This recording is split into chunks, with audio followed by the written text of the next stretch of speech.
Hi అండి. పచ్చిమిర్చి కారం వేసి బీన్స్ వేపుడు చేసుకుందామా? చాలా బావుంటదండి. చాలా టేస్ట్‌గా ఉంటది. ఒకసారి ఇలా చేసి చూడండి. అన్నమంతా మీరే తినేస్తారు. నా మాట నమ్మండి.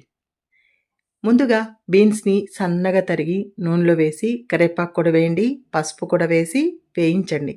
బాగా వేగిన తర్వాత ఇలా ఉల్లిపాయ, పచ్చిమిర్చి, వెల్లుల్లి, కొంచెం అల్లం ముక్క, కాస్త జీలకర్ర, ఉప్పు వేసి ఫస్టు కొంచెం గ్రైండ్ చేసుకోవాలండి. అప్పుడు పచ్చిమిర్చి, వెల్లుల్లి నలుగుతాయి.